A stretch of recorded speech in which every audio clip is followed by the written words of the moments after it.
ঘটনাটা 2019 সালের নভেম্বরের শেষের দিকের। আমরা তিন বন্ধু, আমি, রাকিব আর সাজ্জাদ। আমাদের তিনজনেরই বাইক রাইডিং এর নেশা ছিল।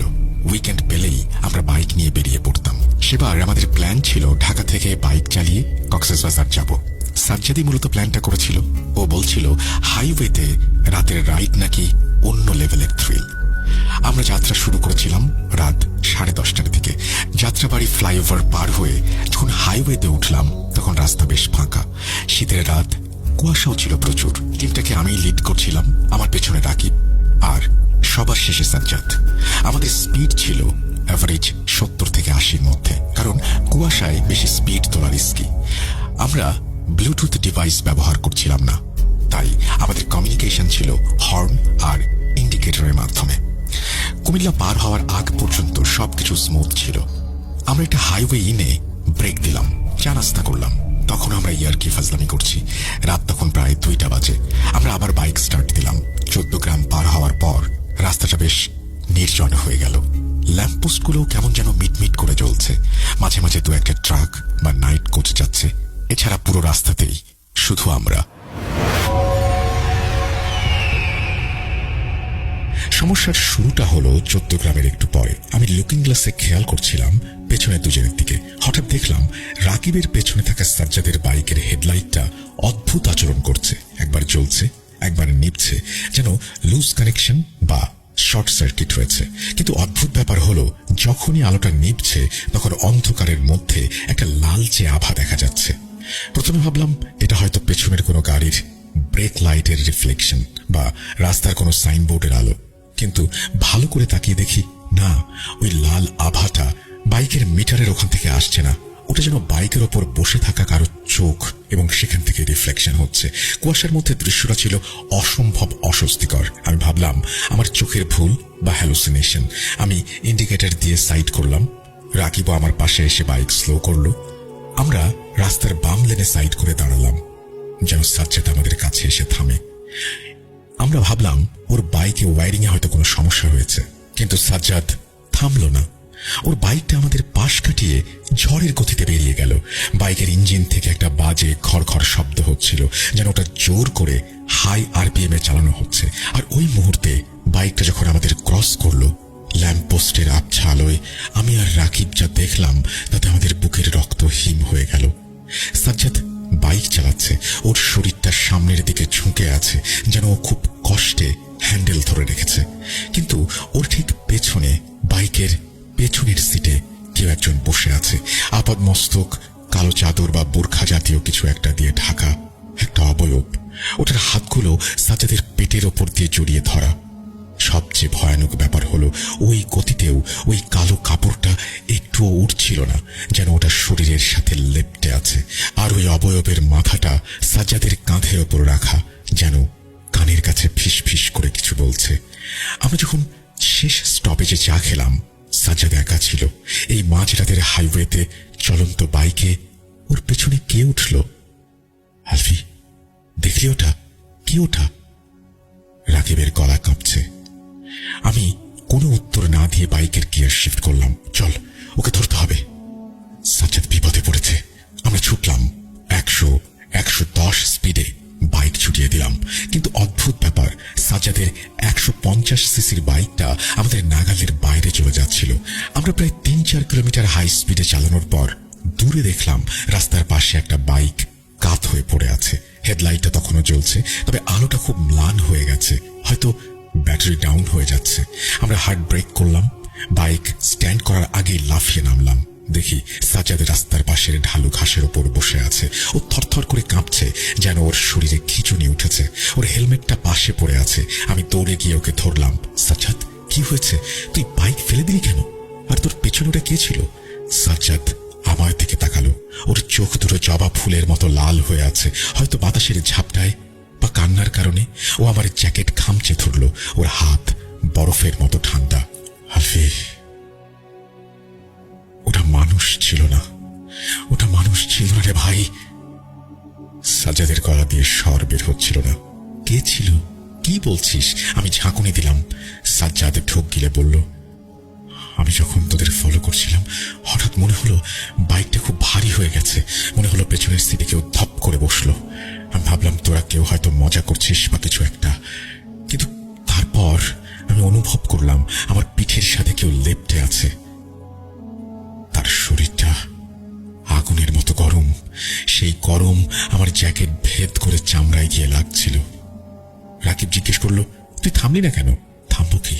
আমি যখনই ব্রেক করতে গেলাম তখন তখন আমার কানের কাছে একটা আওয়াজ আসলো, থামবি না। কথাটা শুনে আমার গায়ের লোম দাঁড়িয়ে গেল। সাজাদ উঠে দাঁড়িয়ে ওর জ্যাকেটের পিঠের দিকটা আমাদের দেখালো, বলল, বিশ্বাস হচ্ছে না? এই দেখ। আমি মোবাইলের টর্চ জ্বালালাম। রাকিবও লাইট মারলো।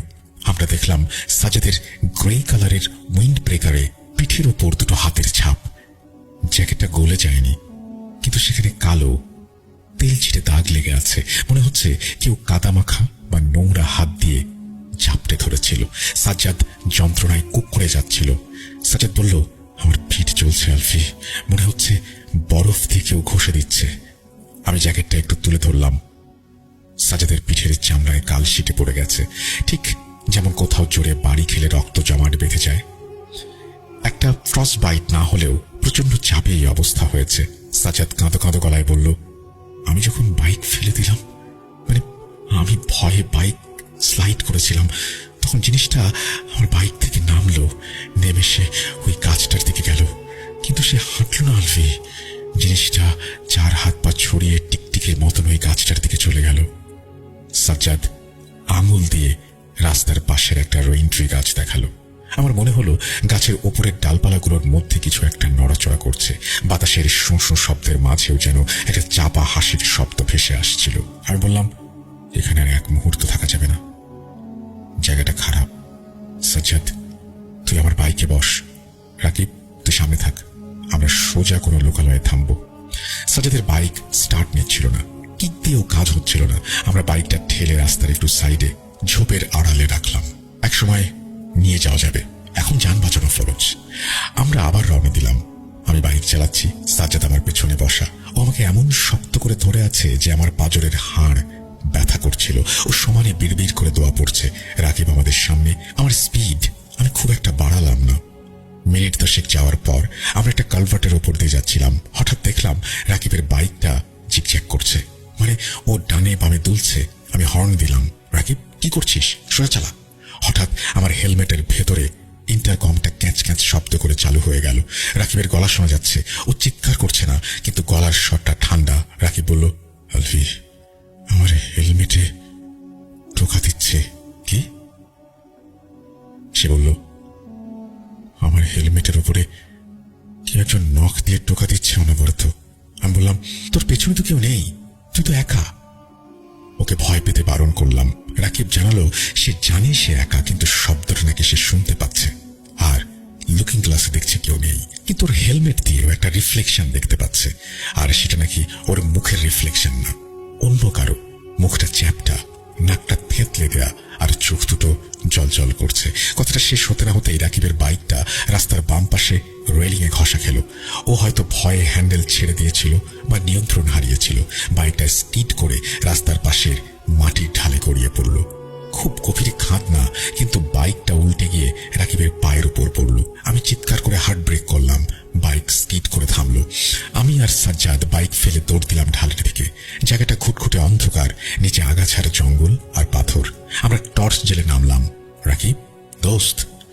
নিচে গিয়ে দেখি বাইকটা রাকিবের পাশেই পড়ে আছে। রাকিব গোঙাচ্ছে। আমরা দুজনে মিলে বাইকটা সরালাম। ও নড়তে পারছে না। হেলমেটটাও খোলার চেষ্টা করছে পাগলের মতো। আমি হেলমেটটা খুলে দিলাম। রাকিব আমার শার্ট খামচে ধরে বলল, আলফি, ওটা আমার সাথে এসেছে। ওর হেলমেটের বাইরের দিকটা ফাটা, যেন কেউ ঘুষি মেরে ফাটিয়ে দিয়েছে। কাচের টুকরো ওর গালে লেগে আছে, রক্ত পড়ছে। ঠিক তখনই ঝোপের ভেতর থেকে একটা শব্দ এলো। মনে হলো কেউ শুকনো পাতার উপর দিয়ে হেঁটে আমাদের দিকে আসছে। সাজ্জাদ টর্চ মারলো ঝোপের দিকে। টর্চের আলোয় দেখলাম ঝোপের আড়ালে দুটো চোখ জল জল করছে, মানুষের চোখের মতো না। আমি রাকিবকে কাঁধে তুলে নিলাম। সাজ্জাদ, ধর ওকে, আমাদের উপরে উঠতে হবে জলদি। আমি রাকিবকে ধরাধরি করে রাস্তায় তুললাম। রাকিবের পায়ে মারাত্মক চোট লেগেছে, ও দাঁড়াতে পারছে না। হাইওয়ে তখন একদম ফাঁকা, কোনো গাড়ি নেই। আমাদের সাহায্যের জন্য আমরা এদিক ওদিক তাকালাম। হঠাৎ দূরে একটা ট্রাকের হেডলাইট দেখা গেল। ট্রাকটা আমাদের দিকেই আসছে। আমি রাস্তার মাঝখানে গিয়ে দাঁড়ালাম, হাত পা নাড়তে লাগলাম। হেল্প, থামান, অ্যাক্সিডেন্ট বোঝানোর চেষ্টা করলাম। ট্রাকটা হর্ন বাজালো, অনেক জোরে হর্ন, কিন্তু থামলো না। হাইওয়েতে মাঝরাতে 3 জন লোককে এভাবে দাঁড়িয়ে থাকতে দেখে ড্রাইভার হয়তো ডাকাত ভেবে ভয় পেয়েছে। সে স্পিড না কমিয়ে উল্টো বাড়িয়ে দিল। ট্রাকটা আমাদের পাশ কাটিয়ে চলে গেল। বাতাসের ঝাপটায় আমরা প্রায় পড়ে যাচ্ছিলাম। আমাদের শেষ আশাটুকুও নিভে গেল। ট্রাকটা চলে যাবার পর রাস্তার উল্টো দিকের ডিভাইডারের উপর আমি যা দেখলাম তাতে আমার মনে হলো আজকেই আমার শেষ রাত। সেখানে কেউ একজন দাঁড়িয়ে আছে, বিশাল লম্বা একটা ছায়ামূর্তি। তার উচ্চতা অন্তত 7-8 ফুট হবে। ল্যাম্পপোস্টের উল্টো দিকে থাকায় শুধু একটা ছায়া দেখতে পাচ্ছিলাম। কুয়াশার কারণে চেহারাটা স্পষ্ট বোঝা যাচ্ছে না, শুধু একটা কালো অবয়ব। কিন্তু আমি বুঝতে পারছিলাম ওটা আমাদের দিকেই তাকিয়ে আছে। হঠাৎ ওই ছায়ামূর্তিটা হাত তুলল। হাতটা অস্বাভাবিক লম্বা, একেবারে হাঁটু পর্যন্ত ঝুলে আছে। ওটা আমাদের দিকে ইশারা করে ডাকছে, আঙুলগুলো নাড়ছে, যেন বলছে কাছে আয়। রাকিব যন্ত্রণায় কাতরাচ্ছিল, কিন্তু ওই দৃশ্য দেখেও চুপ হয়ে গেল। সাজ্জাদ আমার হাত খামচে ধরল। আলফি, ওটা কি? ওটা আমাদের ডাকছে কেন? আমি বললাম, তাকাস না, দৌড় দে। কিন্তু দৌড়াবো কোথায়? রাকিব তো হাঁটতেই পারছে না। আমি আর সাজ্জাদ মিলে রাকিবকে ধরলাম। ওই বিশাল ছায়াটা ধীরে ধীরে ডিভাইডার থেকে নামছে। ওটা যখন রাস্তায় পা দিল, মনে হলো ওটার হাঁটার ভঙ্গিটা খুব অদ্ভুত, যেন ওটার পায়ে কোনো হাড় নেই। আমরা জানের মায়া, বড় মায়া বলে উল্টো দিকে, মানে রাস্তার পাশের ফসলি জমির দিকে দৌড় দিলাম। কাঁটা ঝোপে আমাদের শরীর ছিঁড়ে যাচ্ছিল, প্যান্ট ছিঁড়ে যাচ্ছিল, কিন্তু থামার উপায় নেই। আমি দৌড়াতে দৌড়াতে একবার পেছনে তাকালাম, দেখলাম সেই ছায়ামূর্তিটা রাস্তার পাশে দাঁড়িয়ে আছে। ওটা ওই ফসলি জমিতে নামেনি, শুধু রাস্তার ধারে দাঁড়িয়ে আমাদের দিকে তাকিয়েছিল, যেন ওটা জানে আমরা বেশি দূর যেতে পারবো না। কিছু দূর যাওয়ার পর আমরা একটা গ্রামের কাঁচা রাস্তা পেলাম। সেখানে একটা ছোট টিনের মসজিদ ছিল। মসজিদের ইমাম সাহেব ফজরের আজানের জন্য উঠেছিলেন। আমাদের ওই অবস্থা দেখে উনি এগিয়ে এলেন। আমরা ওনাকে অ্যাক্সিডেন্টের কথা বললাম, সেই অবয়বের কথা বললাম না। উনি আমাদের সাহায্য করলেন। স্থানীয় এক পল্লী চিকিৎসকের কাছে নিয়ে গেলেন। রাকিবের পায়ে প্রাথমিক ব্যান্ডেজ করা হলো। বাইকগুলোর ব্যাপারে আমরা তখন কোনো রিস্ক নেইনি। মসজিদের ইমাম সাহেবের পরিচিত এক মেকানিকের গ্যারেজ ছিল কাছেই। আমরা অনুরোধ করে বাইকগুলো ওনার গ্যারেজে তালাবদ্ধ করে রাখলাম। চাবি আমরা আমাদের নিজেদের কাছে রাখলাম। ইমাম সাহেব বললেন, তোমরা সুস্থ হয়ে তারপর বাইক নিয়ে যেও। জানের ভয়ে আমরা বাইকের মায়া ত্যাগ করলাম। আমরা একটা প্রাইভেট অ্যাম্বুলেন্স ভাড়া করে রাকিবকে নিয়ে ঢাকায় ফিরলাম। রাকিবকে পান্থপথে একটা প্রাইভেট হসপিটালে ভর্তি করালাম। ওর পায়ে ফ্র্যাকচার ছিল আর মাথায় ভালো একটা চোট। ডাক্তার বললেন, ব্রেইনে ছোটখাটো চোট লাগতে পারে, আপাতত অবজারভেশনে রাখতে হবে। কিন্তু আসল সমস্যা শুরু হলো ঢাকায় ফেরার পর। হসপিটালে রাকিবকে কেবিনে শিফট করা হলো। আমি আর সাজ্জাদ ওর সাথে ছিলাম। সাজ্জাদ পকেট থেকে একটা টিস্যু বের করে বাথরুমে গিয়ে আমাকে ডাকলো। রাকিবের বাইকের হ্যান্ডেলে পাওয়া সেই চুলের তলাটা সাজ্জাদ ওটা লুকিয়ে এনেছিল। ও বলল, কোনো হ্যালুসিনেশনে ফিজিক্যাল এভিডেন্স পাওয়া যায় না, এই চুলটা স্বাভাবিক না। আমি এসব বিষয়ে তেমন কিছু জানি না বললেই চলে, তাই তৎক্ষণাৎ কোনো চিন্তা না করে তাড়াতাড়ি টিস্যুটা কমোডে ফেলে ফ্ল্যাশ করে দিয়ে বললাম, এসব নিয়ে ভাববি না, যা হয়েছে ভুলে যা। রাকিবের চিকিৎসা চলতে লাগলো। আমরা বাসায় ফিরলাম, কিন্তু সাজ্জাদ ওর বাসায় গেল না। ওর বাবা খুব কড়া মানুষ, উনি জানতে পারলে বাইক নিয়ে ট্যুরের জন্য খুব ঝামেলা করবেন। তাই ভয়ে সাজ্জাদ ফার্ম গেটে ওর মেসে ফিরে গেল। ও ভেবেছিল কয়েকদিন মেসে লুকিয়ে থাকলে সব ঠিক হয়ে যাবে, কিন্তু ও জানত না ও একা ফিরছে না। সমস্যাটা প্রকট হলো ঘটনার 2 সপ্তাহ পর। রাত তখন প্রায় 2:30। সাজ্জাদের ফোন। আমি ঘুম ঘুম চোখে ফোন ধরলাম। হ্যালো। ওপাশ থেকে সাজ্জাদের গলা ভেসে এলো। ও ফিসফিস করে কথা বলছিল, কিন্তু গলায় তীব্র আতঙ্ক। আলফি, ও আমার রুমে, আমি ফিল করছি। আমার ঘুম উবে গেল। কে তোর রুমে? ও বলল, ওই জিনিসটা টেম্পারেচার ড্রপ করছে আলফি, আমি নড়তে পারছি না। হঠাৎ ওপাশ থেকে একটা ধস্তাধস্তির শব্দ হলো। মনে হলো মোবাইলটা আছড়ে পড়ল ফ্লোরে। আমি সাথে সাথে বাইক নিয়ে ছুটলাম ফার্ম গেটে ওর মেসের দিকে। মেসের গেট বন্ধ ছিল। আমি দারোয়ানকে ডেকে তুললাম। দোতলায় উঠে দেখি সাজ্জাদের রুমের সামনে মেসের অন্য মেম্বাররা দাঁড়িয়ে আছে। ভেতর থেকে অদ্ভুত শব্দ আসছে, আসবাবপত্র ভাঙার আওয়াজ পাওয়া যাচ্ছে। কেয়ারটেকার বলল, ভাই, ও তো সন্ধ্যা থেকে দরজা বন্ধ করে আছে, এখন ভাঙচুর করছে। আমরা পুলিশে খবর দেবো ভাবছিলাম। আমি বললাম, না, দাঁড়ান, আমি দেখছি। আমি দরজায় ধাক্কা দিলাম। সাজ্জাদ, দরজা খোল। ভেতর থেকে কোনো মানুষের আওয়াজ এলো না, তার বদলে একটা ভারী আওয়াজ ভেসে আসলো, চলে যা। আমার গায়ের রক্ত হিম হয়ে গেল। এটা সাজ্জাদের গলা না। আমরা কয়েকজন মিলে দরজা ভাঙার চেষ্টা করলাম। 3-4টা ধাক্কার পর ছিটকিনি ভেঙে গেল। রুমের ভেতরটা লন্ডভন্ড, লাইট অফ, শুধু রাস্তার ল্যাম্প পোস্টের আলো আসছে। আমরা টর্চ চালালাম, দেখলাম সাজ্জাদ খাটের নিচে। হ্যাঁ, খাটের নিচে ও অদ্ভুতভাবে কুঁকড়ে আছে। ওর সামনে একটা পলিথিন ব্যাগ, ওখান থেকে কি যেন বের করে খাচ্ছে। সাজ্জাদ, আমি ডেকে উঠলাম। ও খাটের নিচ থেকে বের হয়ে এলো, কিন্তু স্বাভাবিক না। ও 4 হাত পায়ে ভর করে হাঁটছে। ওর চোখের মনি যেন উল্টে গেছে। তোরা ভেবেছিলি শেষ? সেদিন ইচ্ছে করেই ছাড় দিয়েছিলাম। কথাটা শেষ করেই ও জ্ঞান হারালো। আমরা জোর করে ওকে বেঁধে হাসপাতালে নিলাম। ডাক্তার সিরিটিভ দিয়ে ঘুম পাড়ালেন, বললেন সিভিয়ার সাইকোটিক এপিসোড। পরদিন সকালে আমি রাকিবের খবর নেওয়ার জন্য ফোন দিলাম। রাকিবের ফোন বন্ধ। ওর বড় ভাই শিমুল ভাইকে ফোন দিলাম। শিমুল ভাই ফোন ধরে কেঁদে বললেন, আলভি, সর্বনাশ হয়ে গেছে, রাকিবের অবস্থা খুব খারাপ। আমি রাকিবের বাসায় ছুটলাম। মগবাজার গিয়ে দেখি এলাহি কারবার। বাসার ড্রয়িং রুমে সবাই ভয়ে সিঁটিয়ে আছে। রাকিবের ঘর থেকে ধূপধাপ শব্দ আসছে, মনে হচ্ছে ভেতরে কুস্তি চলছে। শিমুল ভাই আমাকে দেখে দৌড়ে এলেন, ওনার হাতে ব্যান্ডেজ। বললেন, আলভি, ও আমাকে কামড়ে দিয়েছে, ডাক্তার এসেছিল, ঘুমে ইঞ্জেকশন দিচ্ছে। আমি রাকিবের রুমের দরজার কাছে গেলাম, নক করলাম। রাকিব, আমি আলভি। ভেতর থেকে শব্দ থামলো, তারপর একটা ভারী আওয়াজ ভেসে আসলো, আলভি এসেছিস? আমি বললাম, কি চাস তুই? দরজার ওপাশ থেকে একটা বিকট হাসির শব্দ এলো। কষ্ট? এখনো তো কষ্ট শুরুই করিনি, তোরা আমার সীমানায় ঢুকেছিলি।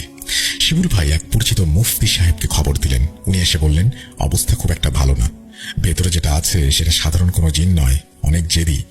আমরা দরজা খুললাম। রুমের ভেতরটা লন্ডভন্ড। আর রাকিব রুমের এক কোনায় অদ্ভুতভাবে বসে আছে। রাগে ওর মুখ দিয়ে লালা ঝরছে।